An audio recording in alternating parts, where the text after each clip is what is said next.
The gleaming glass towers of Manhattan's financial district rose before Isabella Mitchell, like crystalline monuments to her past. 6 years had transformed this skyline, just as time had transformed her. At 31, she stood taller, moved with calculated precision, and carried herself with the quiet confidence of someone who had rebuilt themselves from ashes. "Mommy, look at that building. It looks like it touches the clouds." Alexander's excited voice drew her attention downward. Her son's bright blue eyes, so painfully like his father's, sparkled with wonder as he pointed at the towering structures. "It does, doesn't it?" Isabella squeezed his small hand, then glanced at his twin sister, Olivia, who was studying the buildings with the same analytical expression Isabella often saw in her own mirror.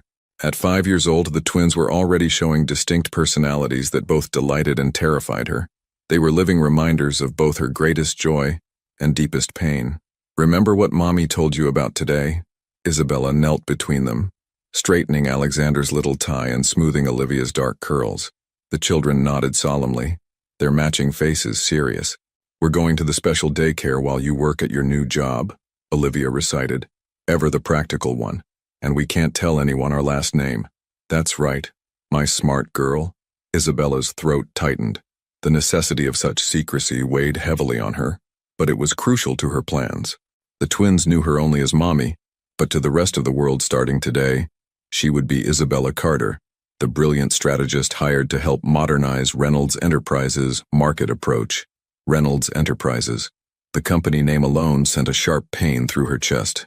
6 years ago, she'd been Isabella Reynolds, wife of Leonardo Reynolds, the company's CEO.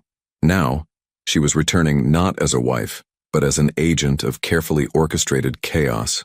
The exclusive child care center she'd chosen was only 2 blocks from Reynolds Enterprises. As Isabella helped the twins settle in, she couldn't help but appreciate the irony. Her children would spend their days so close to their father's office, yet he remained oblivious to their existence. "I'll be back to pick you up at 5 my loves." Isabella hugged them tightly, breathing in their familiar scent of bubble bath and innocence. Alexander clung a moment longer, always the more sensitive of the two. "Promise you'll come back," he whispered, and Isabella's heart cracked a little more. "I will always come back to you," she assured him, pressing a kiss to his forehead. "Always."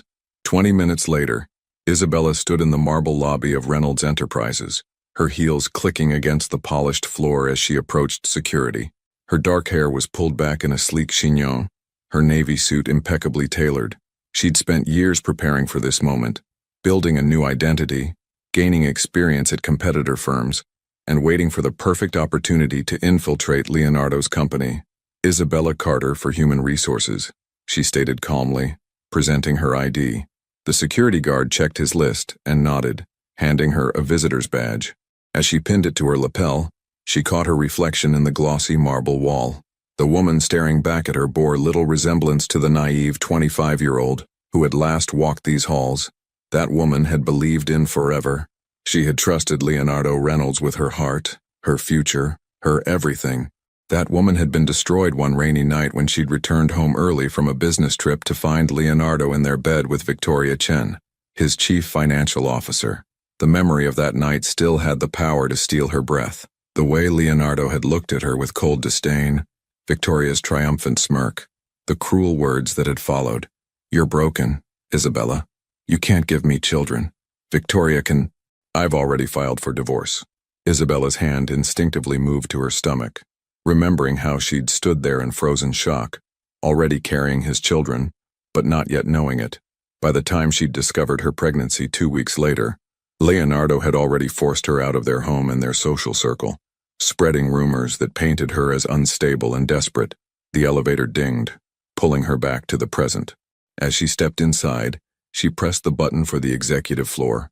Her new position as Strategic Innovation Director would put her in direct contact with Leonardo and his leadership team. They would see her every day, work with her closely, and never suspect that the polished professional before them was the woman they'd destroyed.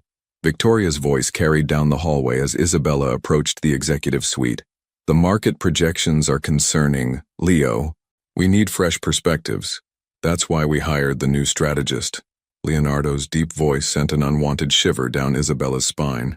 The board was impressed with her track record at Morrison Global, Isabella straightened her shoulders and rounded the corner. The sight of him hit her like a physical blow. At 34, Leonardo Reynolds had only grown more handsome. His dark hair was touched with distinguished silver at the temples, his jaw stronger, his presence even more commanding. But there was something tired in his blue eyes, something haunted in the set of his mouth. Victoria stood too close to him, her hand possessively on his arm. A diamond ring glittered on her finger, the same ring that had once belonged to Isabella. "Mr. Reynolds," Isabella said smoothly, extending her hand. "I'm Isabella Carter. Thank you for this opportunity." Leonardo's grip was firm, professional. There was no recognition in his eyes as they shook hands, no indication that he saw past her carefully constructed facade to the woman he'd once vowed to love forever. Victoria's handshake was brief and dismissive, her attention already returning to Leonardo. "Welcome aboard, Miss Carter," Leonardo replied. "We have high expectations for what you'll bring to Reynolds Enterprises." If he only knew. Isabella smiled, the expression not quite reaching her eyes. "I assure you, Mr. Reynolds, I intend to exceed those expectations. I have plans for this company that will change everything." And she did. Plans within plans, each one designed to systematically dismantle the empire Leonardo had built. She would use every skill, every connection, every weakness she'd spent years studying to bring him to his knees. Only then, when he had lost everything as she once had, would she reveal who she really was. But as Isabella followed them into the conference room for her first executive meeting, a small voice that sounded suspiciously like Alexander whispered in her mind. "At what cost, Mommy?" She pushed the thought away. The time for doubt had passed. She was no longer the innocent young woman who believed in love and happy endings. She was a mother protecting her children, a strategist executing a carefully crafted plan, and a woman determined to have her revenge. Leonardo Reynolds had taught her that love was weakness. Now she would teach him that betrayal had consequences. Leonardo Reynolds stared at the presentation before him, but his mind kept drifting to the enigmatic woman who delivered it. Isabella Carter had commanded the boardroom with a quiet intensity that felt strangely familiar. Her strategic analysis of Reynolds Enterprises' market vulnerabilities was both brilliant and unsettling. "The company's current approach is fundamentally flawed," she had stated, her voice carrying no trace of apology. "Your competitors are already positioning themselves to exploit these weaknesses. Without immediate intervention, Reynolds Enterprises risks losing its market dominance within 18 months. Now, alone in his corner office as evening settled over Manhattan, Leonardo reviewed her proposals again.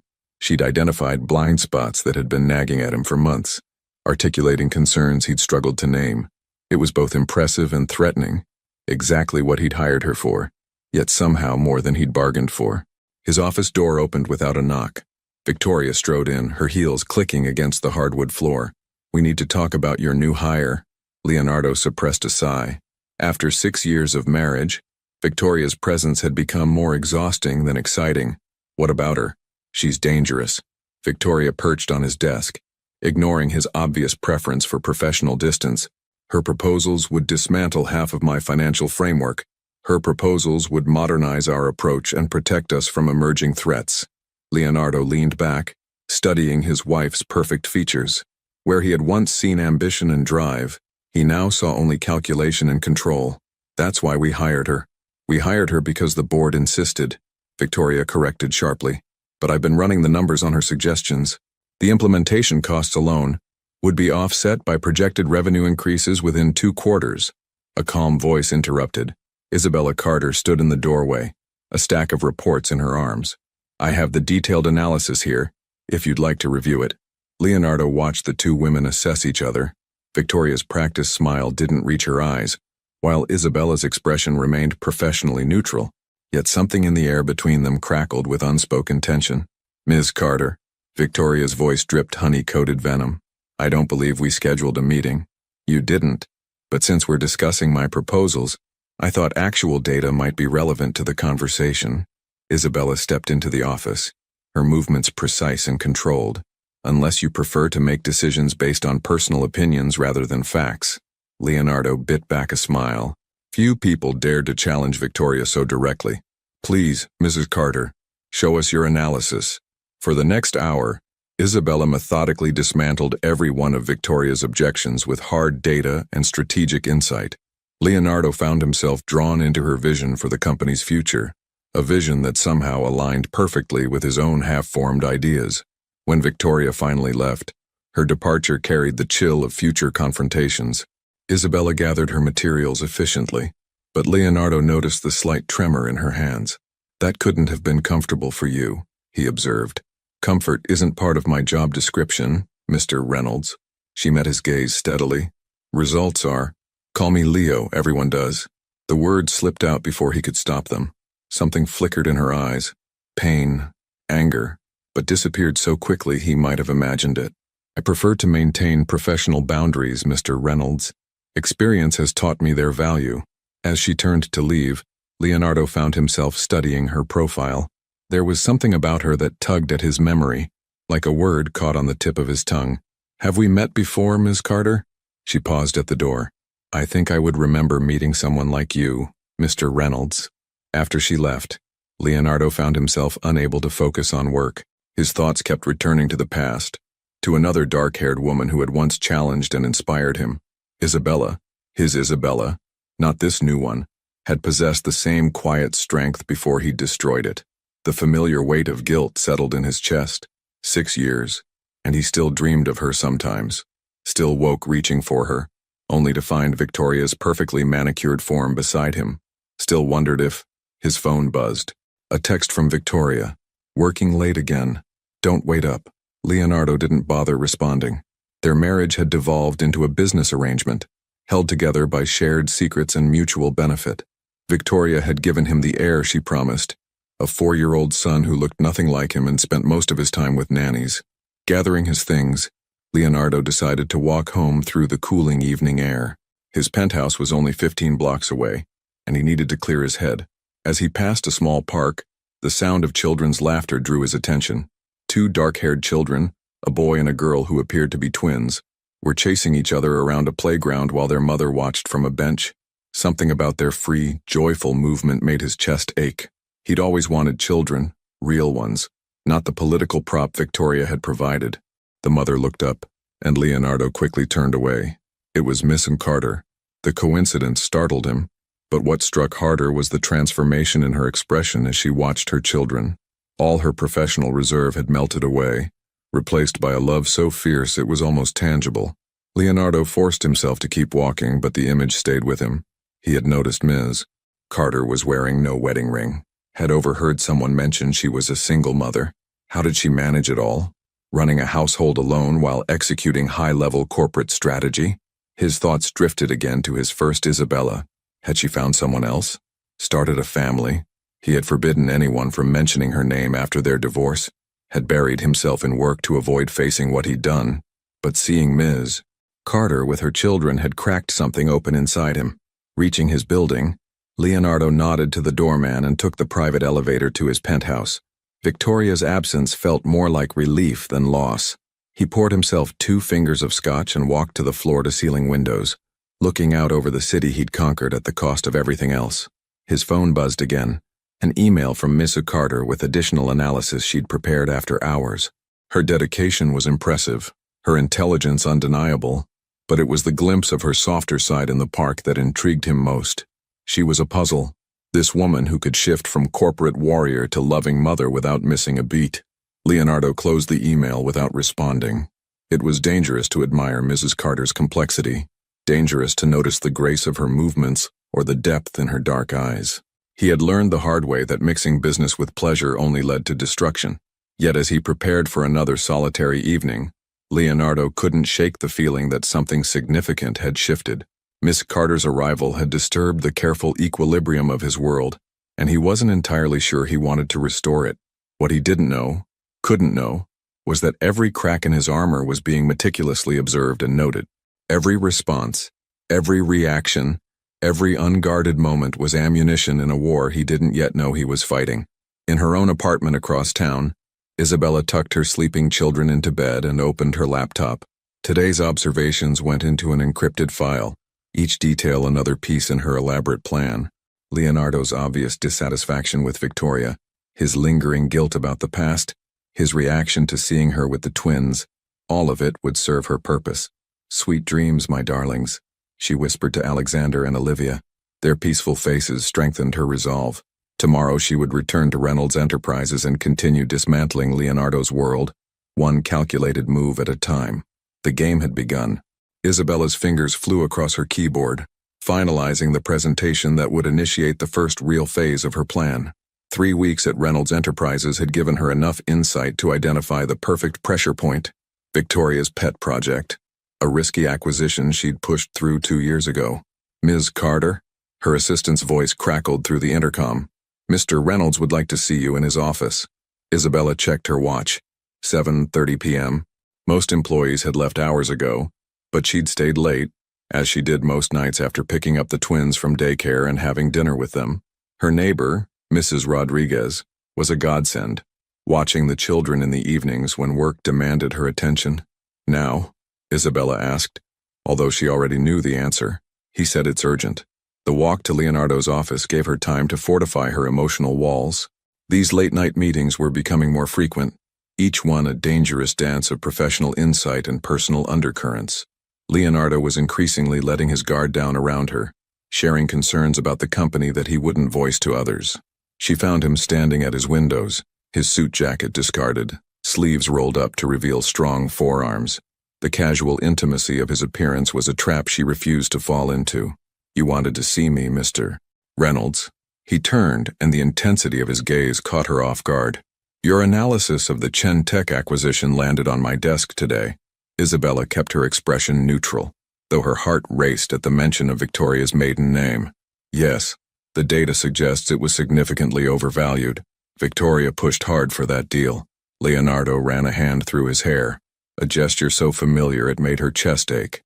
She insisted it would revolutionize our tech division. Instead, it's bleeding money and resources. Isabella moved to his desk, spreading out the relevant documents. The technology was outdated before we acquired it. Someone didn't do proper due diligence. Or someone had deliberately misled the board, she thought, remembering how Victoria had used the deal to strengthen her position within the company. Leonardo leaned over her shoulder to examine the reports, his proximity sending unwanted shivers down her spine. "These numbers can't be right." "I triple-checked them myself." Isabella stepped away, maintaining professional distance. "Mr. Reynolds, your wife's financial decisions—" "Let's leave Victoria out of this discussion." His tone carried a warning edge. "What do you recommend?" Isabella met his gaze steadily. "Sell it. Cut our losses before the market realizes how bad the situation is. I've identified 3 potential buyers who might—" A knock interrupted her. Victoria stood in the doorway, her expression thunderous. "Leo, we need to talk. Privately. We're in the middle of something important," Leonardo replied, his voice tight. "More important than your son?" Victoria's words dripped poison. "Nathan's school called. Again. But I suppose Ms. Carter's reports take priority over family matters." Isabella watched Leonardo's face tighten with guilt and frustration. Victoria's manipulation was obvious. She wielded Leonardo's strained relationship with his son like a weapon. "We can continue this tomorrow," Isabella said smoothly, gathering her materials. As she passed Victoria, their eyes met in silent combat. Victoria's smirk spoke volumes about her perceived victory. Instead of returning to her office, Isabella took the elevator to the lobby. She needed air, needed to escape the suffocating tension of the executive floor. Outside, the spring evening had turned cool, and she wished she'd brought a jacket. "Miss Carter!" Leonardo's voice stopped her on the sidewalk. He jogged to catch up, his own jacket slung over his arm. "You forgot this." He held out a folder she'd intentionally left behind, but instead of taking it, Isabella found herself asking, "Why do you let her control you like that?" The question hung between them, far too personal for their professional relationship. Leonardo's expression darkened. "You don't know anything about my marriage. I know manipulation when I see it." Isabella's voice was quiet but firm. "And I know guilt is a powerful chain." Speaking from experience, his question carried unexpected gentleness. Isabella swallowed hard, remembering another life when she'd been the one manipulated by guilt and lies. "We all have regrets, Mr. Reynolds. The question is whether we let them define us." A car horn blared nearby, breaking the moment. Isabella's phone buzzed. A text from Mrs. Rodriguez saying Alexander had a nightmare and was asking for her. "And I have to go," she said, taking the folder from his hand. "My children need me. You're twins. They seem like wonderful kids." Leonardo's voice stopped her again. "I saw you with them in the park last week. You're a remarkable mother." The compliment cut like a knife. If he only knew they were his children, that his own flesh and blood had been playing mere feet away from him. "Thank you," she managed. "Good night, Mr. Reynolds." The subway ride home was a blur of conflicting emotions. Isabella had prepared for every contingency except this, the way Leonardo's presence still affected her, the glimpses of the man she'd once loved beneath his corporate armor. She found Alexander curled up in her bed, his sister keeping faithful watch beside him. "Mommy!" he cried, launching himself into her arms. "And I dreamed you went away like Daddy did." Isabella held him close, meeting Olivia's worried eyes over his head. "I will never leave you, sweetheart. Never. Promise." Both twins asked in unison. "I promise." She gathered them close, breathing in their sweet scent. "You two are the best thing that ever happened to me." Later, after the twins had fallen asleep in her bed, Isabella opened her laptop to update her plan. The Chen Tech analysis would force the board to question Victoria's judgment, potentially creating the first cracks in her carefully constructed facade. But as Isabella typed, her fingers hesitated. Was she fighting the right enemy? Victoria had orchestrated their separation, yes, but Leonardo had chosen to believe the worst about his wife without question. He had thrown away their marriage, their love, their future based on lies he should have seen through. Her phone lit up with a message from Leonardo. "Thank you for your honesty tonight. Sometimes we need someone to hold up a mirror." Isabella stared at the text, her throat tight with unshed tears. 6 years ago, she would have given anything to hear him acknowledge his mistakes. Now, it was just another complication in an already complex game. She closed her laptop without responding to his message. Tomorrow, she would release her findings about Chen Tech to the board. Tomorrow, she would continue executing her plan to destroy the man who had destroyed her. But tonight, she held her children, their children, and allowed herself to grieve for everything that had been lost, and everything that could never be again. Or so she told herself, even as a treacherous part of her heart whispered that perhaps not all was lost after all. The boardroom crackled with tension as Isabella presented her findings on the Chen Tech acquisition.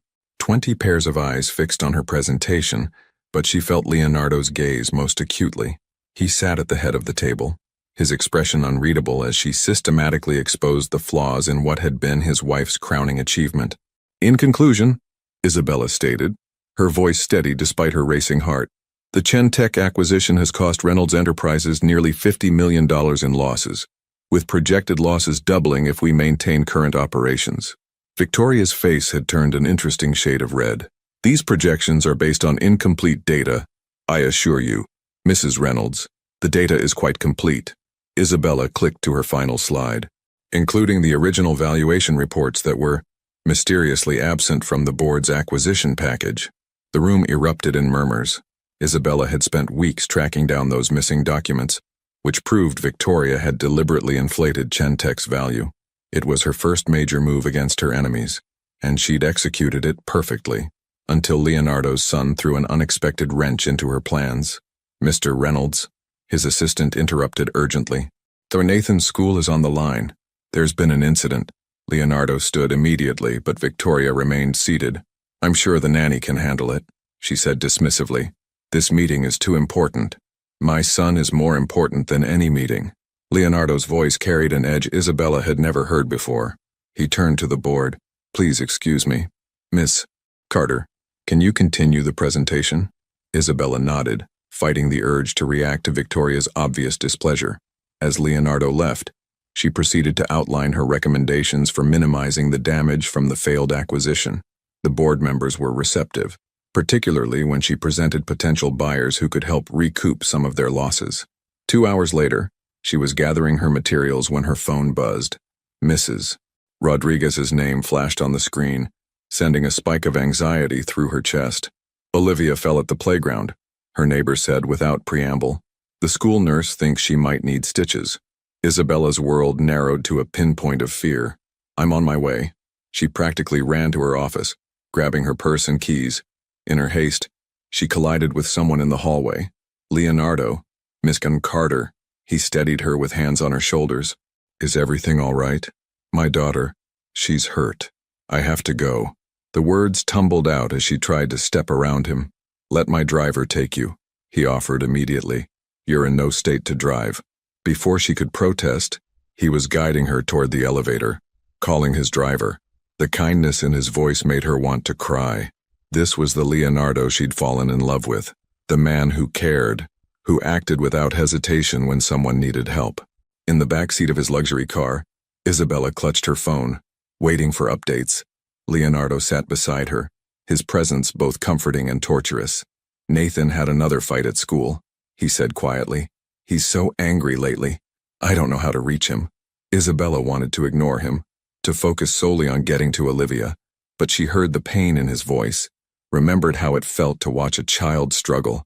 Sometimes anger is easier than hurt, she said softly. You sound like you speak from experience. My children. Isabella hesitated, then continued carefully. They ask about their father sometimes, dealing with their pain, their questions. It's the hardest part of being a single parent. Their father isn't in the picture. He doesn't know they exist. The truth slipped out before she could stop it. Leonardo was silent for a moment. That seems like vital information to keep from someone. Sometimes we make choices to protect the people we love, Isabella replied, her voice tight, even if those choices hurt us in the process. The car stopped outside the elementary school. Isabella rushed inside, Leonardo following without invitation. They found Olivia in the nurse's office, her small face tear-stained but brave. Alexander sat beside her, holding her hand and glaring at anyone who came too close. Mommy, they cried in unison. Isabella gathered them both close, her heart racing. Olivia had a nasty cut above her eyebrow, but she was alert and talking. What happened, sweetheart? I was trying to do a flip on the monkey bars, Olivia admitted, like in gymnastics class. The nurse says she needs stitches, Mrs. Rodriguez explained. I would have taken her to the hospital, but I needed your authorization. I know an excellent pediatric plastic surgeon, Leonardo interjected. I can have her see Olivia right now. Isabella turned, suddenly remembering his presence. He stood in the doorway, watching her children with an odd expression. Did some part of him recognize himself in Alexander's protective stance, or his own determination in Olivia's attempt at a difficult feat? That's very kind, but please let me help. His eyes met hers with an intensity that made her breath catch. You've done so much for my company lately. This is the least I can do. 20 minutes later, they were in a private medical office. Olivia being treated by one of New York's top pediatric surgeons. Alexander refused to leave his sister's side, while Isabella and Leonardo waited outside. They're remarkable children, Leonardo observed. The way they look out for each other. They're all they've had besides me. Isabella watched through the window as Alexander made faces to distract Olivia from the stitches. Their bond is incredible. How old are they? 5. Isabella's heart thundered in her chest. The same age as Nathan. Leonardo's voice carried a note of wistfulness, though he's nothing like them. Sometimes I wonder if he's really... He trailed off, but Isabella knew what he'd been about to say. She'd seen recent photos of Nathan Reynolds, a fair-haired child who bore no resemblance to his supposed father. Mr. Reynolds. Leo, he corrected softly. After today, I think you can call me Leo. Leo. His name felt dangerous on her tongue. Thank you for your help. But this doesn't change anything about the Chen Tech situation. I know. He ran a hand through his hair. The board wants to launch an investigation into the original acquisition. Victoria is not handling it well. Are you? Isabella asked before she could stop herself. Am I handling the fact that my wife apparently deceived the entire board and cost the company millions? Or that my marriage is a sham and my son might not be mine? His bitter laugh held no humor. What do you think, Ms. Carter? Before she could respond, the door opened. Olivia emerged with a butterfly bandage above her eye, looking proud of her battle scar. The doctor said I was super brave, Mommy. You were amazing, Isabella agreed, hugging her daughter. Both of you were. As they prepared to leave, Leonardo knelt to the twins' level.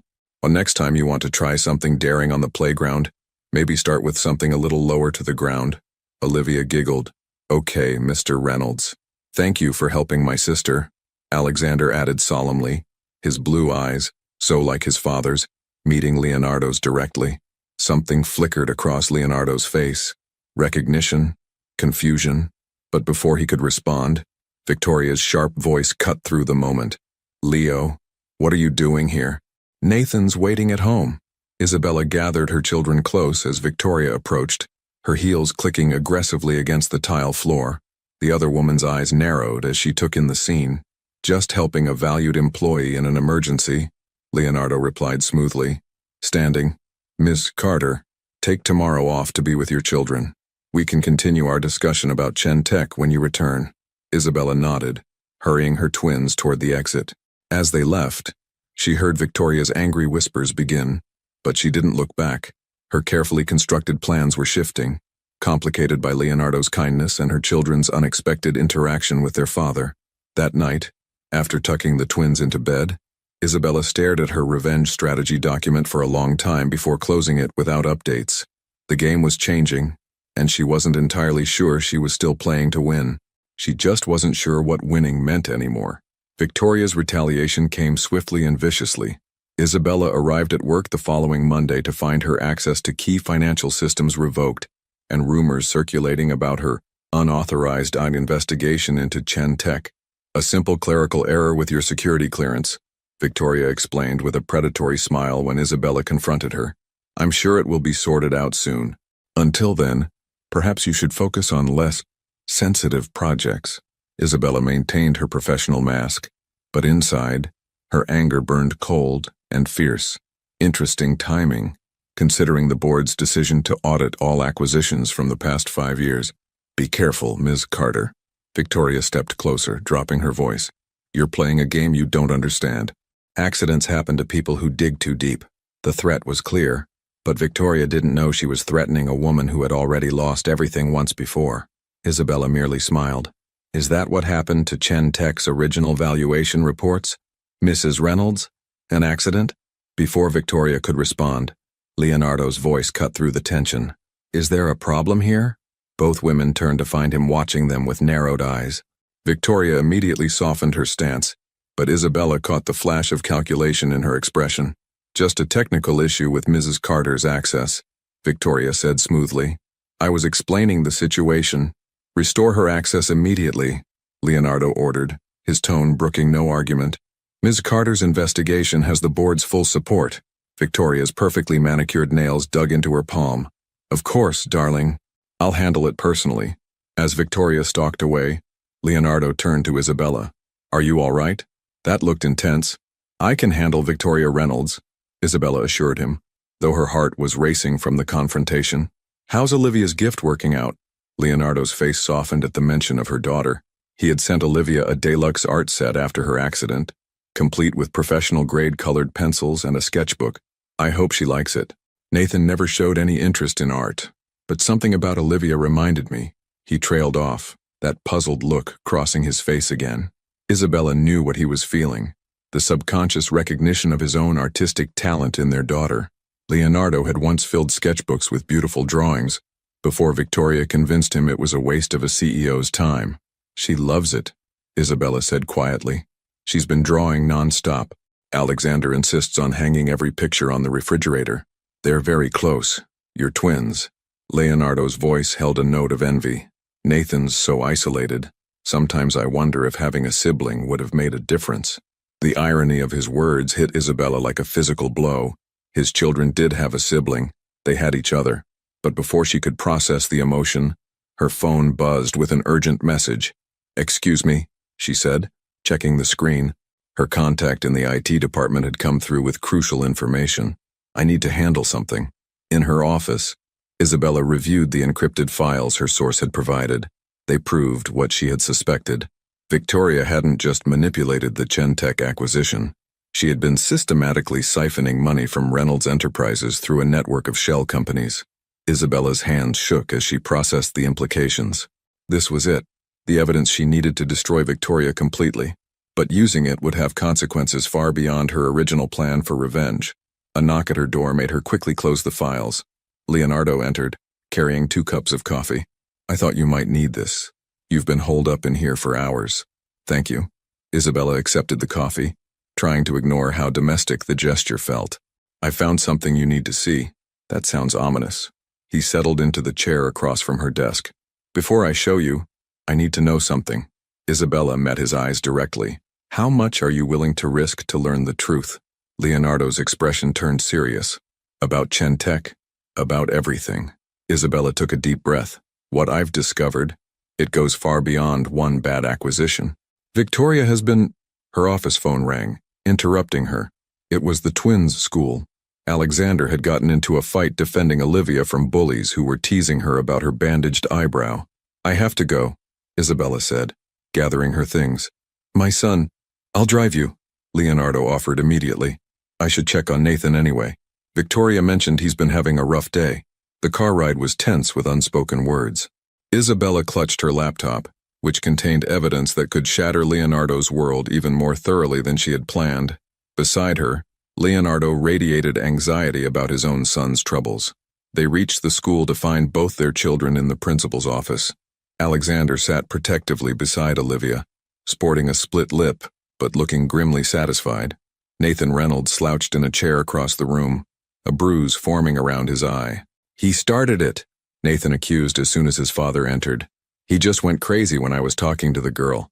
Is this true? Leonardo asked Alexander, who met his gaze without flinching. He made Olivia cry. Alexander stated firmly. He said her face would be ugly forever because of the stitches. Isabella's heart broke at the tears gathering in Olivia's eyes. She knelt beside her children, checking Alexander's injuries while Leonardo spoke quietly with Nathan. Mr. Reynolds, Ms. Carter. The principal addressed them both. This kind of behavior is unacceptable from any of our students. However, given the circumstances and Nathan's history of similar incidents, we're willing to be lenient this time. Leonardo's face tightened at the implied criticism of his son. Nathan, apologize to Olivia. Why should I? Nathan's defiance carried an edge of pain. You never even wanted me anyway. The boy's words hung in the air like a thunderclap. Leonardo reached for his son, but Nathan jerked away and ran from the office. With a tortured look at Isabella, Leonardo followed. Later that evening, after the twins were asleep, Isabella sat in her home office staring at the evidence against Victoria. The day's events had shifted something fundamental in her perspective. She had wanted revenge against the man who abandoned her, but that man was as much a victim of Victoria's manipulations as she had been. Her phone lit up with a text from Leonardo. Nathan finally talked to me.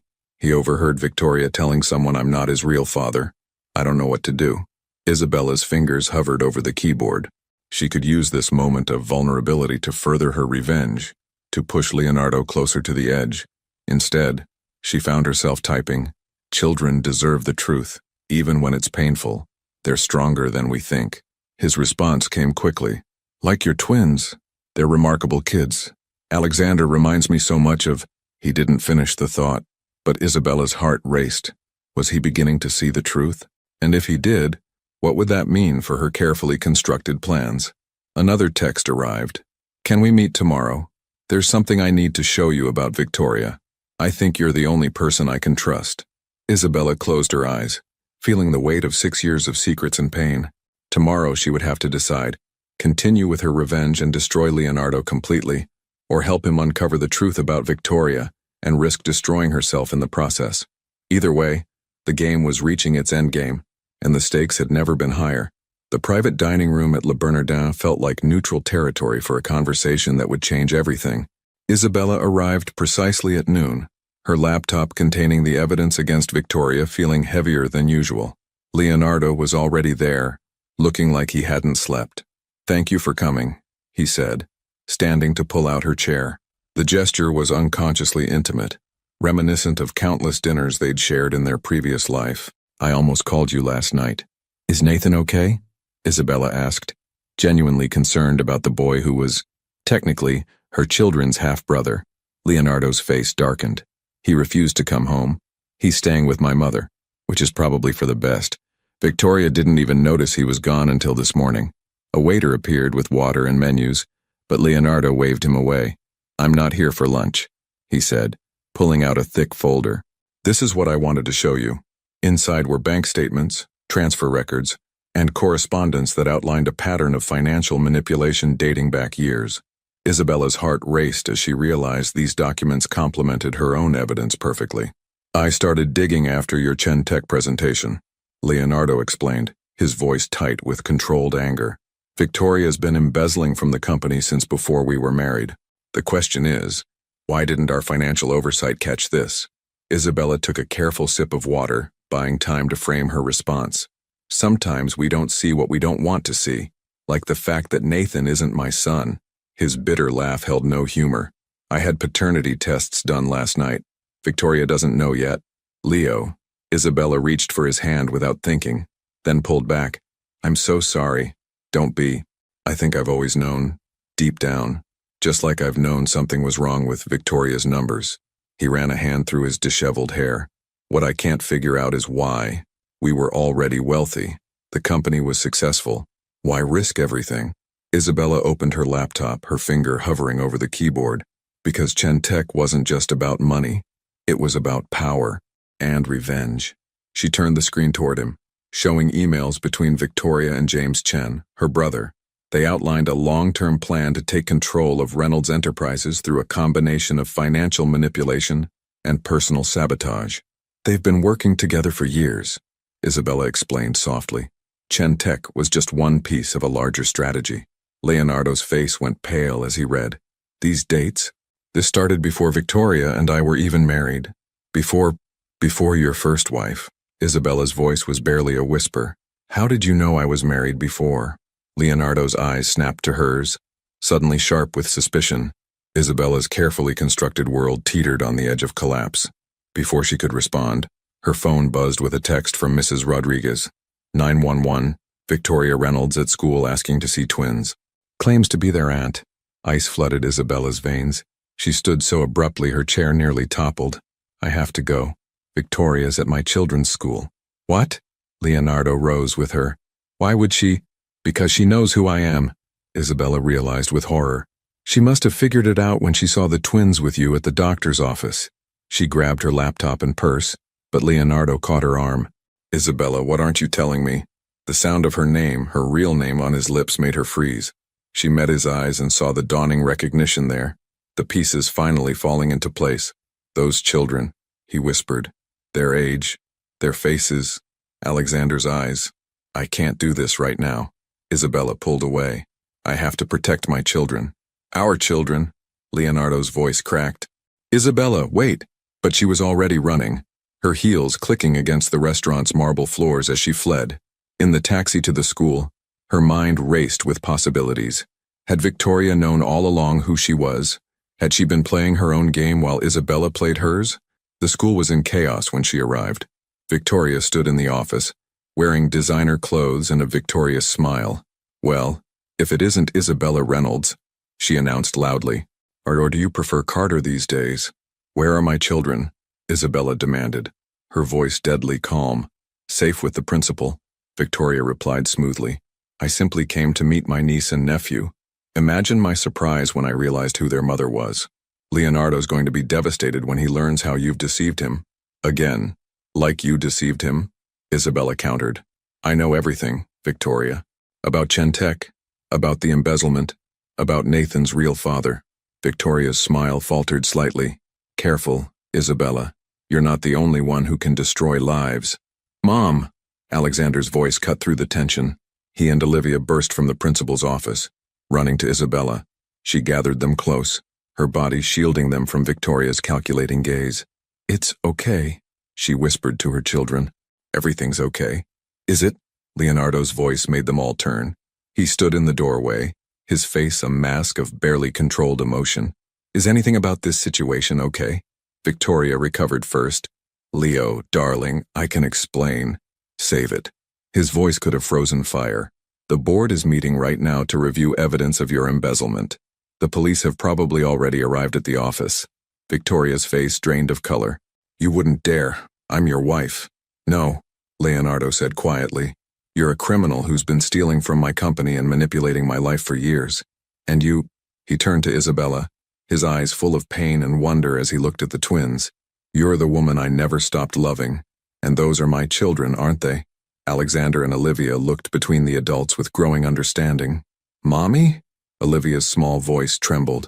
Is he our daddy? The question hung in the air like shattered glass. Isabella felt tears rolling down her cheeks as she nodded. Yes, sweet girl, he is. Victoria's laugh was ugly. How touching. The happy family reunion. But you're forgetting something, Isabella. Leonardo threw you away once before. What makes you think he won't do it again? Because this time I know the truth. Leonardo stepped forward, placing himself between Victoria and Isabella's family. Their family. I know how you orchestrated everything. The lies about Isabella's infertility, the doctored medical records, the careful manipulation of my grief over our supposed inability to have children. You can't prove any of that, Victoria snapped, but fear had crept into her voice. Actually, Isabella said quietly, we can prove all of it. Your brother James was quite thorough in his record-keeping. Victoria's composure finally cracked. She lunged forward, as if to attack Isabella, but Leonardo caught her arm. At that moment, 2 police officers appeared in the doorway. Victoria Chen Reynolds. One officer stepped forward. You're under arrest for fraud and embezzlement. As Victoria was led away in handcuffs, screaming threats and accusations, Isabella held her children close. Leonardo stood awkwardly nearby, clearly unsure of his place in this tableau. Can we? He cleared his throat. Can we talk? All of us. Isabella looked at her twins, their twins, who were watching their father with a mixture of fear and fascination. 6 years of secrets and pain hung between them all, but also possibility. Yes, she finally said. I think it's time we all talked. The family restaurant they chose for dinner was a far cry from the upscale venues where they'd confronted Victoria's betrayal hours earlier. Isabella sat beside her children in a cozy booth, watching them color on their placemats while stealing glances at their father. Leonardo occupied the seat across from them, his usual corporate polish stripped away by exhaustion and emotion. I don't know where to begin, he admitted, his eyes fixed on Alexander's careful coloring. The boy had inherited not just Leonardo's eyes, but his precise attention to detail. Neither do I. Isabella's hand trembled slightly as she helped Olivia with her crayon. The last 6 hours have changed everything. After Victoria's arrest, they'd retreated to Isabella's apartment to talk, but the weight of revelations and years of pain had made real conversation impossible. Instead, they'd watched the twins process the earth-shattering news that the man they'd known as Mr. Reynolds was actually their father. Why didn't you tell us before? Olivia asked now, looking up from her drawing. Her question carried all the direct simplicity of a child's perspective. Leonardo leaned forward, his voice gentle. Your mother had very good reasons for keeping this secret. I wasn't a good person when you were born. That's not true, Isabella found herself saying. You were a good person who made terrible choices based on lies you were told. Still my choices, Leonardo countered quietly. I should have trusted you, should have seen through Victoria's manipulation. Alexander put down his crayon, fixing his father with a serious look that was painfully familiar. Did you love Mommy? The question hung in the air like crystal, beautiful but fragile. Leonardo's eyes met Isabella's across the table. I loved your mother more than anything in the world. His phone buzzed, interrupting the moment. The screen displayed his mother's name. I should take this. Nathan's still with her. Isabella nodded, understanding the complexity of their situation. Leonardo had 3 children to think about now, not just the twins. As he stepped away to take the call, Olivia tugged at her sleeve. Is Nathan really our brother? Half-brother, Isabella corrected gently. And yes, technically he is. But a lot has happened, sweetheart. These relationships will take time to figure out. Is he going to live with us now? Alexander asked, a protective edge in his voice. No, honey. Nathan lives with his mother, with Victoria. The complexity of explaining Victoria's crimes and arrest to 5-year-olds was beyond her at the moment. But maybe, someday, you'll all get to know each other better. Leonardo returned, his face troubled. Nathan's asking questions about everything. My mother thinks I should bring him here, let him meet. He gestured helplessly at the twins. But is that too much too soon? Isabella studied the man before her, so different from the cold, manipulated person who had thrown her out 6 years ago, yet still carrying echoes of the man she'd fallen in love with. What do you think? I think these past 6 hours have taught me that secrets and lies destroy lives. He ran a hand through his hair. Nathan deserves the truth, even if it's complicated. But I won't push this on you or the twins if you're not ready. Olivia surprised them both by declaring, he can share my crayons if he wants to color too. The simple kindness of a child's offer brought tears to Isabella's eyes. Leonardo looked equally moved, reaching across the table to squeeze his daughter's hand. That's very sweet of you, Olivia. But let's take things slowly, okay? Their food arrived. Pizza for the twins, pasta for the adults. As they ate, the conversation shifted to lighter topics. The twins, school activities, their favorite books, their different personalities. Leonardo drank in every detail, occasionally sharing glances with Isabella that held volumes of unspoken words. They're extraordinary, he murmured as they watched the twins attack their dessert. You've done an amazing job with them. They made it easy, Isabella replied. They've been my strength through everything. I've missed so much. The pain in his voice was raw. First steps, first words. We can't change the past, Isabella said softly. But maybe we can build something better for their future. And our future? Leonardo's question carried weight beyond its simple words. Before she could respond, Alexander asked sleepily, "Can we go to the park tomorrow? All of us." The hope in his voice made both parents pause. Isabella looked at Leonardo, seeing her own uncertainty reflected in his eyes. They had moved from enemies to tentative co-parents in the space of a day, but the path forward remained unclear. "Perhaps we could start with breakfast," Leonardo suggested carefully. "There's a place near Central Park that makes great pancakes. Afterward, we could walk through the park if everyone feels up to it." The twins' enthusiastic agreement made the decision for them. As they prepared to leave the restaurant, Leonardo insisted on paying, then helped gather the children's things with a natural attentiveness that made Isabella's heart ache. Outside, the New York evening had turned cool. Leonardo draped his jacket over Olivia when she shivered, the gesture so paternal it brought fresh tears to Isabella's eyes. "I can have my driver take you home," he offered, but Isabella shook her head. "We'll take a taxi. The twins need their routine right now and we all need time to process." Leonardo nodded, though she could see the reluctance in his eyes as he knelt to say goodbye to his children. "I'll see you tomorrow for pancakes. Promise?" both twins asked in unison. "I promise." His voice was thick with emotion. "I'll never break a promise to you again." As their taxi pulled away, Isabella watched Leonardo standing on the sidewalk, his figure growing smaller but his presence in their lives suddenly, irrevocably larger. The twins fell asleep against her during the ride home, their small faces peaceful despite the day's upheaval. In her apartment, after tucking them into bed, Isabella found a text from Leonardo.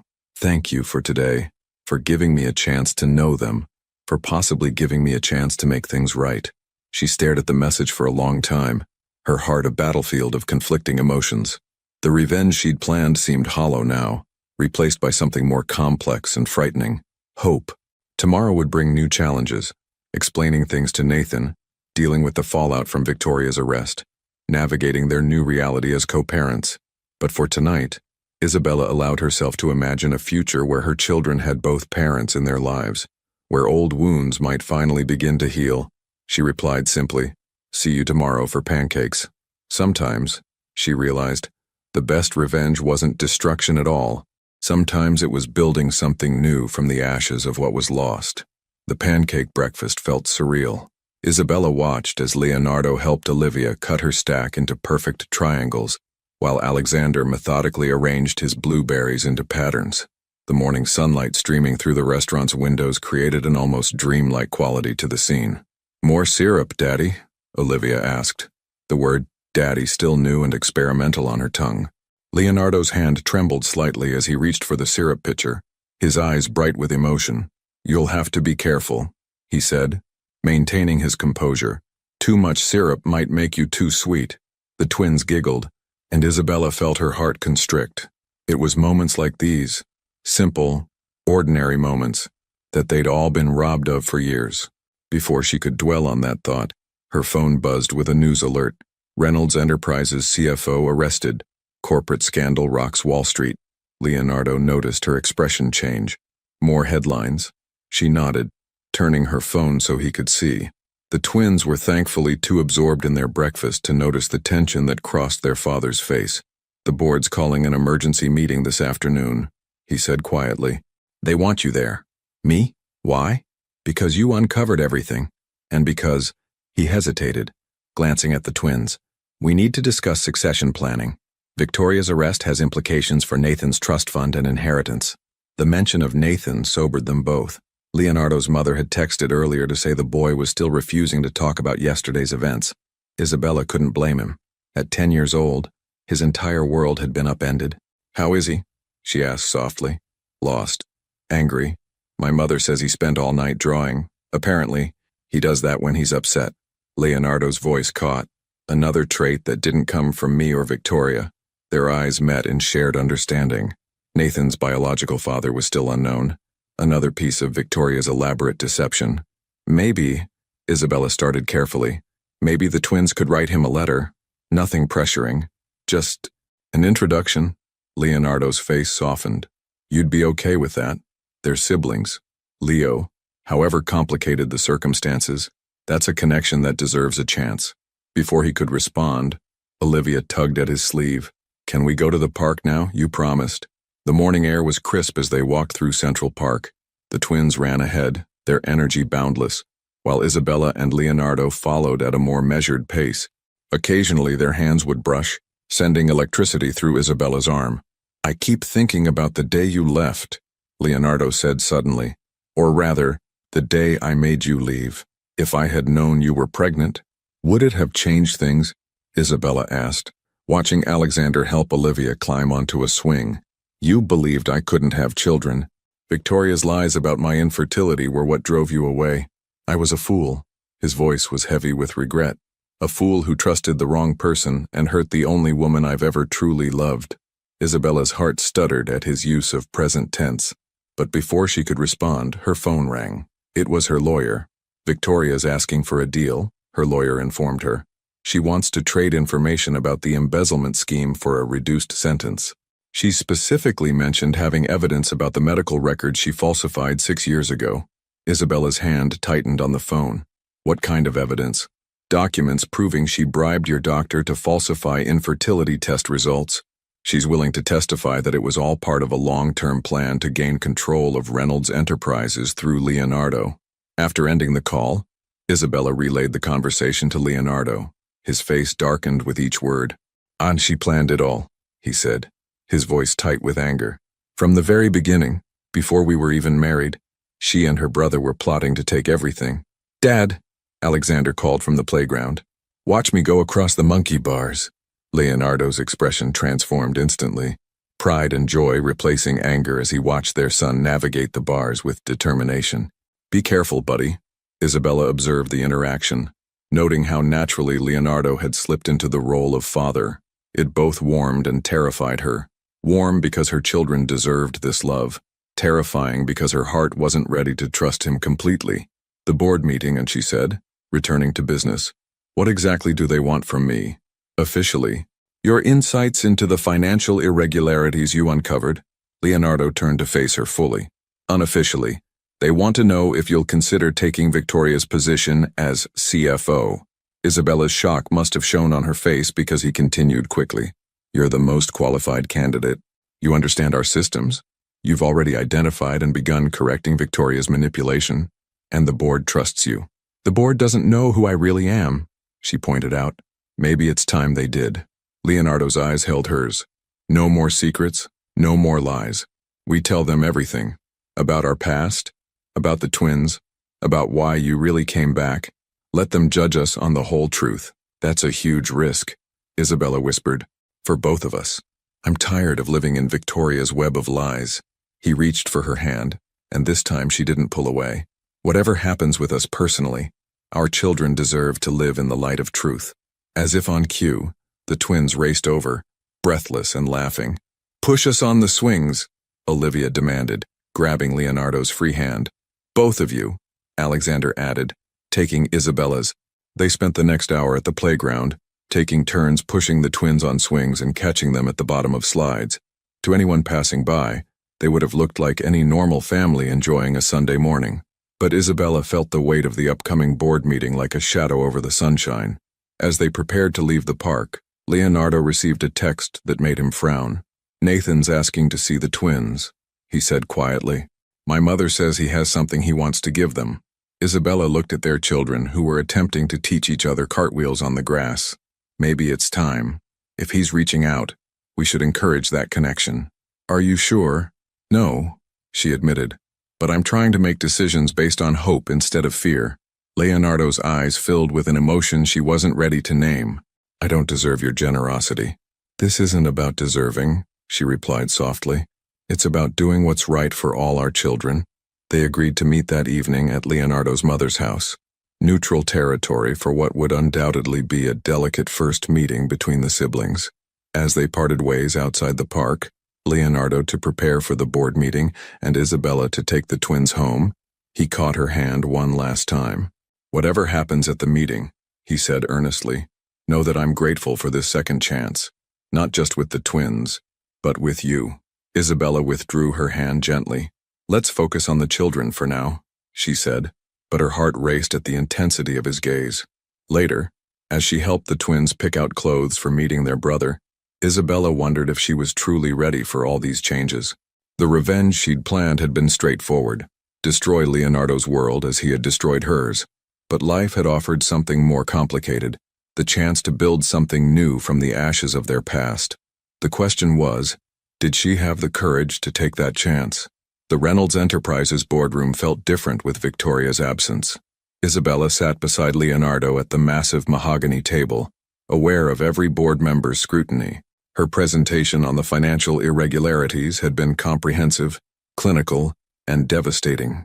So not only did Mrs. Reynolds orchestrate the Chen tech fraud, Board Chairman Richard Matthews summarized, but she's been systematically embezzling funds since before her marriage to Leonardo.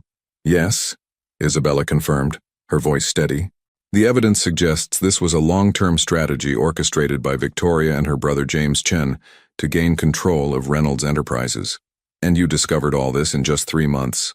Another board member asked skeptically. That's remarkably thorough work, Ms. Carter. Leonardo shifted in his chair. There's something else the board needs to know.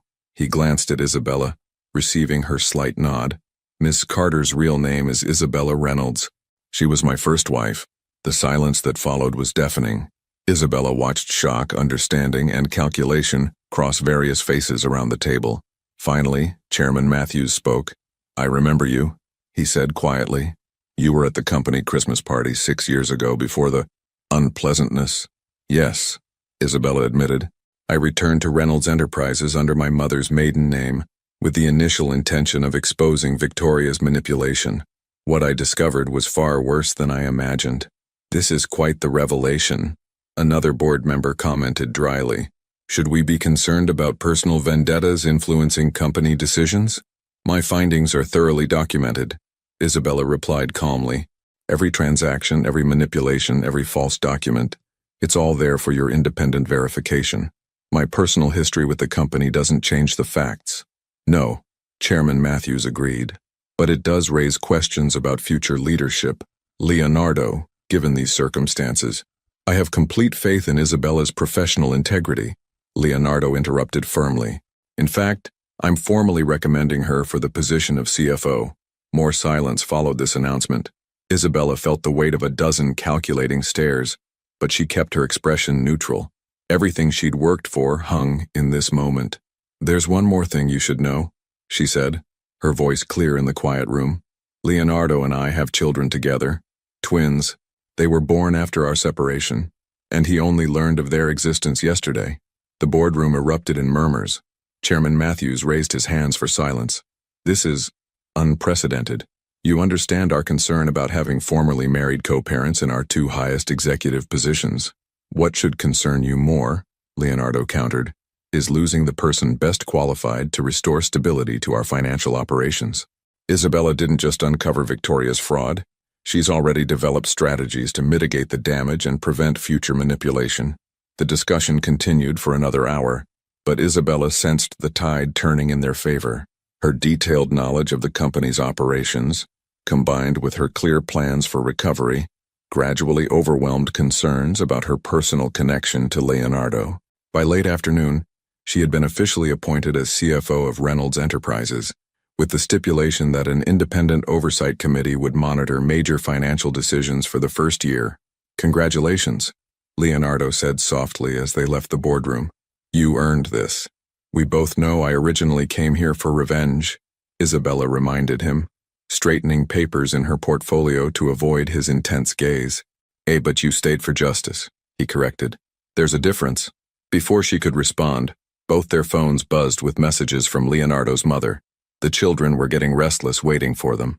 The drive to Margaret Reynolds' Upper East Side townhouse was tense with anticipation. They had agreed to have all three children meet there, hoping the neutral territory and Margaret's presence would ease the transition.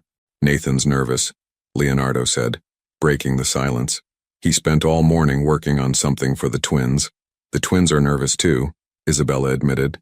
Alexander asked if Nathan would like them, and Olivia's been unusually quiet.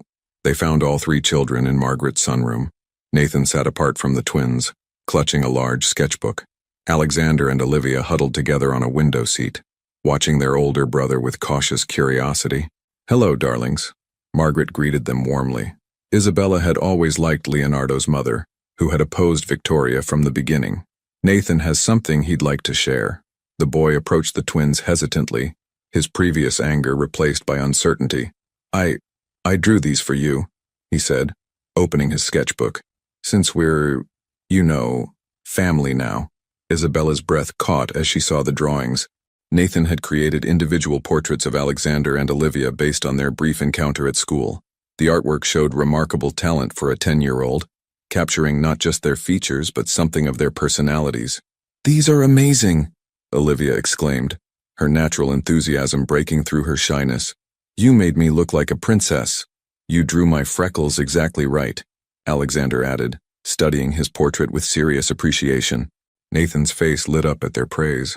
"I can teach you how to draw if you want. If it's okay." He glanced uncertainly at the adults. "We'd love that," Isabella said warmly, while Leonardo nodded encouragement. The ice broken, the children gradually began to interact more naturally. Margaret produced cookies and art supplies, and soon all three were sprawled on the floor, drawing together while the adults watched from the doorway. "They're going to be okay," Margaret murmured, squeezing her son's arm. "Children are remarkably resilient when given the chance. More resilient than adults?" "Sometimes," Leonardo agreed, his eyes meeting Isabella's. Later, after Nathan had extracted promises from the twins to come back soon, and Margaret had insisted on keeping all three children overnight for a proper cousins sleepover, Isabella and Leonardo found themselves alone in his mother's garden. "They're beautiful together," Isabella said softly, watching through the window as their children listened to Margaret read a bedtime story. "All three of them. Like they were always meant to be siblings," Leonardo agreed. He turned to face her fully. "Isabella, I know we've agreed to focus on the children, but I need to say something." Her heart began to race.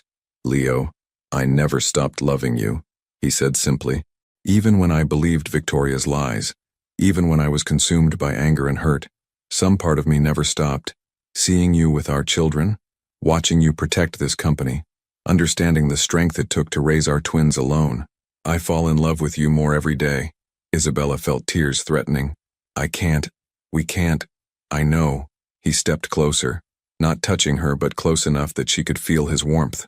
"I know you don't trust me yet. I know we have years of pain to work through. But I want you to know that I'm here and I'm not going anywhere, however long it takes. Whatever I need to do to prove myself worthy of your trust again, I'll do it." A shooting star streaked across the darkening sky, and Isabella was reminded of another night, years ago, when they had stood in a garden and made wishes about their future. Everything had gone so wrong after that, but here they were, somehow finding their way back to each other. "One day at a time," she whispered. Not quite a rejection, not quite an acceptance. Leonardo smiled, understanding. "One day at a time," he agreed. They stood together in the gathering dusk, watching their children through the window, both aware that something fundamental had shifted between them. The path ahead was uncertain, but for the first time in 6 years, it held the promise of hope. A month into her role as CFO, Isabella found herself working late again, poring over documents that revealed the full extent of Victoria's deception. Each discovery felt like opening another door in a house of horrors. Tonight's revelation was particularly disturbing. Evidence that Victoria had been monitoring Isabella's life during all 6 years of their separation. A knock at her office door made her look up. Leonardo stood there, his tie loosened, looking as exhausted as she felt. "The kids are asking if you're still coming for movie night." The weekly family movie night had become a tradition, part of their careful attempt to build a new normal. All three children together, with both parents present. It was messy and complicated and somehow perfect. Just 5 more minutes, Isabella promised, but Leonardo shook his head. You said that an hour ago. Whatever Victoria did, it can wait until tomorrow. As if summoned by her name, Isabella's phone lit up with a message from the district attorney. Victoria requesting meeting with both of you. Claims to have information about Nathan's biological father. Leonardo read the message over her shoulder, his body tensing. She's playing games again. Probably, Isabella agreed. But if there's any chance it could help Nathan. They'd all watched the boy struggle with questions about his identity over the past month. Despite forming a sweet bond with the twins, Nathan's pain about his parentage remained raw. We should at least hear what she has to say, Isabella continued softly. We owe him that much. Leonardo's hand found hers on the desk, a gesture that had become increasingly frequent. We'll go together tomorrow, but tonight belongs to our children. The drive to Leonardo's newly purchased townhouse was quiet, both lost in thoughts about tomorrow's confrontation with Victoria. They found all three children in the media room, already in pajamas, arguing good-naturedly about movie choices. Mom, Dad, Olivia called out. Tell Alexander we can't watch documentaries again. They're educational, Alexander defended, while Nathan rolled his eyes in a way that reminded Isabella painfully of Leonardo. How about we let Nathan choose tonight? Isabella suggested, settling onto the couch. Since he's leaving for summer camp tomorrow. The mention of camp brought mixed emotions to everyone's faces. 2 weeks at an prestigious art camp was an amazing opportunity for Nathan, but it would be the longest the siblings had been separated since meeting. I'll miss you guys, Nathan admitted quietly, and both twins immediately abandoned their movie debate to hug their brother. Leonardo caught Isabella's eye over their children's heads, his expression soft with wonder. These moments still caught them both by surprise, the simple miracle of their blended family finding its rhythm. The movie Nathan chose was an animated film about a family of superheroes, and soon all three children were absorbed in the story. Isabella felt Leonardo's arm slide behind her on the couch, not quite touching but present. Halfway through the movie, her phone vibrated with another message. This one made her blood run cold. Victoria's brother James had been released on bail and was making threats about setting the record straight. Leonardo felt her tension and glanced at her phone. His arm tightened protectively around her shoulders, this time making full contact. We'll handle it, he whispered. Together. Later, after the children were asleep, all three insisting on camping out in the media room for Nathan's last night before camp. Isabella and Leonardo sat in his kitchen, discussing strategy. James Chen has nothing left to lose, Isabella pointed out, cradling a cup of tea. His company is ruined, his reputation destroyed. That makes him dangerous. I've already increased security at the office and both our homes, Leonardo assured her, and the summer camp has been notified to be extra vigilant with Nathan. I should have anticipated this, Isabella sighed. I was so focused on Victoria, I underestimated her brother's potential for revenge. Hey, Leonardo moved to sit beside her, taking her hands in his. You're not alone in this anymore. Whatever James tries, we'll face it as a team. The sincerity in his voice made her throat tight. Over the past month, they'd fallen into an easy co-parenting rhythm, but moments like this still felt charged with unresolved emotion. I keep waiting for the other shoe to drop, she admitted. For something to go wrong. I'm not used to things working out. Neither am I, Leonardo agreed. But watching you with all three kids, seeing how you've helped Nathan cope with everything, I've never been more certain about anything than I am about us finding our way back to each other. Leo, Isabella started to pull away, but he held her hands firmly. I know, one day at a time, he smiled, but that doesn't change how I feel. Every day I fall more in love with the woman you've become, the mother you are to our children, all our children. Before she could respond, a small voice came from the doorway. Mom? Dad? They turned to find Alexander standing there, looking troubled. I had a bad dream, he admitted. Isabella started to rise, but Leonardo was already moving. Come here, buddy. He opened his arms, and Alexander ran into them without hesitation. Watching them together, Isabella felt something shift in her heart. The way Leonardo had instinctively known what their son needed. The natural way Alexander sought comfort from his father. It was everything she'd once dreamed of for her children. Want to talk about the dream? Leonardo asked softly. settling Alexander on his lap. "I dreamed the bad lady came back and took you away again," Alexander whispered, and both parents froze. Isabella moved to join them, wrapping her arms around both her son and his father. "That's never going to happen, sweetheart. Your dad and I won't let anyone separate our family again. Promise." Alexander's voice was small. "Promise," Leonardo said firmly, meeting Isabella's eyes over their son's head. In that moment, something crystallized between them, a recognition that their past pain and present challenges were all part of the journey that had brought them here, to this kitchen, holding their son together. After Alexander had fallen back asleep between his siblings, Isabella and Leonardo stood watching all three children. Nathan had protectively thrown an arm over his little brother in his sleep, while Olivia clutched her favorite stuffed animal. "Whatever Victoria and James try tomorrow," Leonardo said quietly, "this is what matters. This right here." Isabella nodded, allowing herself to lean slightly against him. "One day at a time?" "One day at a time," he agreed, pressing a gentle kiss to her temple. "But every day, better than the last." The maximum security prison visiting room felt colder than it should in summer. Isabella sat beside Leonardo, both watching Victoria through the reinforced glass. She looked different in prison orange, her usual polish stripped away, but her eyes still held that calculating gleam. "I was wondering how long it would take you to come," Victoria said, her voice distorted through the intercom. "Especially after James made contact." Leonardo tensed beside Isabella. "What game are you playing, Victoria?" "No game," she smiled, but it didn't reach her eyes. "Just offering truth in exchange for consideration at my sentencing, starting with Nathan's father." Isabella felt Leonardo's hand find hers under the table. "Go on," she said carefully. "His name is Marcus Chen, our cousin." Victoria's revelation landed like a bomb. "The Chen family has controlled everything from the beginning. Nathan was never meant to be your heir, Leonardo. He was our insurance policy. You used your own son as a pawn." Isabella's disgust was evident. Rich, coming from the woman who hid Leonardo's children for 6 years. Victoria's smile turned cruel. "But that's not the real bombshell.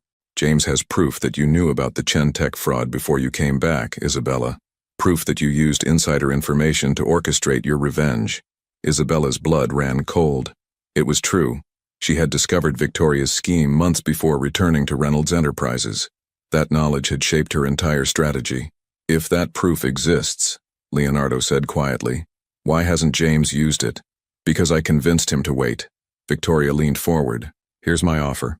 I'll keep James quiet, tell the courts that Isabella was an unwitting pawn in my scheme, and provide documentation about Nathan's true parentage to help him understand his heritage. In exchange, I want immunity from additional charges and Leonardo's support at my sentencing." Before either could respond, alarms began blaring throughout the prison. Guards rushed past their visiting room, radios crackling with urgent messages. "What's happening?" Isabella demanded, but Victoria just smiled. "Right on schedule," she whispered, just as the power went out. The next few minutes were chaos. Emergency lights cast everything in eerie red shadows as guards evacuated visitors. Isabella and Leonardo found themselves hurried through dark corridors toward the exit. "My brother always had a flair for dramatic timing," Victoria called after them. "You might want to check on the children." Terror shot through Isabella's heart. The twins were at school, and Nathan was at art camp upstate. She fumbled for her phone as they reached Leonardo's car, but the signal was jammed. "It's a diversion," Leonardo realized, speeding toward the city. "James is using the prison chaos as cover for something else." Finally, Isabella's phone connected. Messages flooded in. Missed calls from the twins, school, from Nathan's camp, from Leonardo's mother. She played the first voicemail on speaker. "Mrs. Carter, there was an incident at pickup. A man claiming to be the children's uncle, but our security protocols worked. The twins are safe in lockdown. Police are on their way." The next message was from Nathan's camp. "Mr. Reynolds, a man attempted to access the campus but was apprehended by security. Nathan is secure. He tried for all three of them," Isabella whispered in horror. "James tried to take our children." Leonardo's hands tightened on the steering wheel as he accelerated. "Call my mother. The townhouse has the best security. We'll gather everyone there." The next hour was a blur of coordinated movement. Police escort brought the twins from their school. Nathan was already en route with camp security. Leonardo's private security team swept the townhouse and surrounding area repeatedly. By nightfall, all 3 children were safely inside, along with Margaret Reynolds and a small army of security personnel. Isabella watched them playing a board game in the family room, their earlier fright eased by being together. James was arrested trying to leave the city, Leonardo reported, joining her at the window. And the prison incident was a sophisticated hack job, but no one was hurt.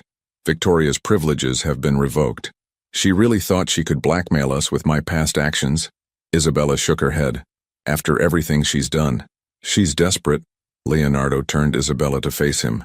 But whatever proof she claims to have about your knowledge of the fraud, we'll handle it. The board already knows you came back seeking justice. The details don't change what you've accomplished. Isabella met his eyes. I should have told you sooner, about knowing their scheme before I returned. You did tell me. He smiled softly. The day Victoria was arrested. Remember? You said you came for revenge but stayed for justice. That's all that matters. A commotion from the family room drew their attention. Nathan had apparently won the board game, and the twins were demanding a rematch while Margaret played referee. Look at them, Leonardo murmured. All the schemes, all the manipulation, none of it could prevent this family from finding its way back together. Are we? Isabella asked quietly. Back together. Instead of answering, Leonardo drew her into his arms. This time, she didn't resist. Their lips met in a kiss that felt like coming home, gentle at first, then deepening with 6 years of longing. Mom, Dad, gross! 3 voices chorused in unison, making them break apart laughing. Sorry, kids, Leonardo grinned, not looking sorry at all, but you might want to get used to it. Isabella felt her cheeks flush as Margaret winked at her. The older woman had been none too subtle about her hopes for reconciliation. Does this mean we'll all live together? Olivia asked hopefully. Like a real family. One step at a time, sweetheart. Isabella answered, but she didn't pull away from Leonardo's embrace. But we are a real family, no matter what. And no one can change that, Nathan added with surprising firmness. Not Victoria, not James, not anybody. Alexander nodded sagely. Because love is stronger than hate. That's what Mom always says. Isabella felt tears prick her eyes at her son's words. She had taught her children that lesson through the darkest times, never truly believing she would find its truth again herself. As the evening settled into quiet family time, with all 3 children piled onto one sofa watching a movie, Isabella and Leonardo stood in the kitchen doorway watching them. One day at a time, he whispered in her ear. She turned in his arms, seeing all their past pain and future possibilities reflected in his eyes. One day at a time, she agreed, but together. 6 months later, Isabella stood in front of the full-length mirror in her old bedroom at the Reynolds estate, hardly recognizing herself in the elegant cream-colored dress. The autumn sunlight streaming through the windows caught the diamond on her left hand, not Victoria's old ring, but a new one Leonardo had chosen specifically for her, representing their fresh start. Mom, you look like a princess, Olivia exclaimed, twirling in her own flower girl dress. She had been practicing her walk down the aisle for weeks. More like a queen, Nathan corrected from the doorway. At 11, he had taken his role as ring-bearer very seriously. Alexander's freaking out about his tie again, by the way. Isabella smiled, remembering how adamant her son had been about matching his tie perfectly to his father's. Can you help him? You're so good with those. As Nathan left to assist his brother, Margaret Reynolds entered, dabbing at her eyes. I never lost hope that this day would come, she said, adjusting Isabella's veil. Even during the darkest times, Isabella squeezed her soon-to-be mother-in-law's hand again. Thank you for always believing in us. The past 6 months had been a journey of healing and rebuilding. Victoria's sentencing had brought final closure, 20 years for fraud and embezzlement, with additional charges for the attempted kidnapping scheme. James Chen had taken a plea deal, providing evidence that cleared Isabella of any wrongdoing in exposing their crimes. But the real healing had happened in smaller moments. Family dinners where all 3 children squabbled over the last slice of pizza, Sunday afternoons in Central Park, quiet evenings when Leonardo would sketch while Isabella read, the twins doing homework, and Nathan practicing his art. A knock at the door revealed Alexander, his tie now perfectly straight. Dad's nervous, he reported with the gravity of a 6-year-old ring-bearer's assistant. He keeps pacing and asking if you're still here. Tell him his bride isn't going anywhere. Isabella said softly, remembering Leonardo's proposal 3 months ago. It had been a family affair, all 3 children helping him plan the perfect moment in their garden, where they had first reconnected. He had spoken not just of their love, but of their family's journey from brokenness to wholeness, from revenge to redemption. "It's time," Margaret announced, gathering the children. "Places, everyone." In the hallway, Isabella caught a glimpse of Leonardo pacing at the altar through a window. The garden wedding had been his idea, transforming the site of their painful past into the beginning of their future. The music began, and Isabella watched as their children preceded her down the aisle, Nathan walking tall and proud, the twins coordinating their steps just as they'd practiced. The gathered guests, board members, colleagues, friends who had supported their reconciliation, smiled at the picture they presented. Then it was her turn. As Isabella began her walk toward Leonardo, she remembered another walk 6 years ago, leaving this same house in tears, unknown to anyone that she carried 2 precious lives within her. Now she returned in joy, those same precious lives joining their family together. Leonardo's eyes filled with tears when he saw her, and Isabella felt her own emotions threaten to overwhelm her. He looked devastatingly handsome in his tuxedo, but it was the love shining in his eyes that took her breath away. "Hi," she whispered as she reached him. "Hi," he whispered back, taking her hands in his. The ceremony was a blur of emotion and perfect moments. The children's readings they had chosen together, the vows that spoke of second chances and eternal love, the rings that symbolized not just their reunion, but the completion of their family circle. "Therefore, by the power vested in me," the minister said finally, "I now pronounce you husband and wife." Again, he added with a smile as their children cheered. The reception was a joyful celebration of not just their marriage, but their family's journey. Nathan had created beautiful portraits of everyone as table centerpieces. The twins had helped design the cake, insisting on both chocolate and vanilla layers, because that's what family is, different things that go perfectly together. Later, during their first dance, Leonardo held Isabella close. "Any regrets?" he murmured in her ear. "About marrying you twice?" She smiled up at him. "Only that we wasted 6 years getting here." "Not wasted," he corrected gently. "Those years gave us our children, taught us what really matters, made us strong enough for this second chance." Their dance was interrupted by all 3 children joining them on the floor, turning their romantic moment into an impromptu family dance party. Isabella laughed as Leonardo twirled Olivia, while Nathan taught Alexander his newest dance moves. As the evening wound down, the family gathered in the garden where everything had begun. The autumn air was crisp, stars twinkling above them just as they had the night Leonardo proposed. "Ready to go home?" Leonardo asked, wrapping his arms around her. Isabella looked at their children, Nathan showing the twins some constellations he'd learned at science camp, all 3 of them happy and secure in their shared love. She turned in her husband's arms, seeing their entire journey reflected in his eyes. "I am home," she said softly. "We all are." The revenge she had planned had transformed into something far more powerful: forgiveness, healing, and a love strong enough to overcome any obstacle. Their path hadn't been straight or easy, but it had led them exactly where they were meant to be, together, as a family, under the same stars that had witnessed their first love story, now bearing witness to their second and final chapter. If you were in Isabella's shoes after all the suffering and betrayal, would you be able to turn your desire for revenge into a second chance at love? At what point in the story did you realize that her revenge began to turn into forgiveness? Leave your opinion in the comments. Thank you for watching. If you enjoyed the story, please subscribe to our channel and leave a comment below, letting us know what you thought. Your feedback and support mean a lot to us. Stay tuned for more exciting stories.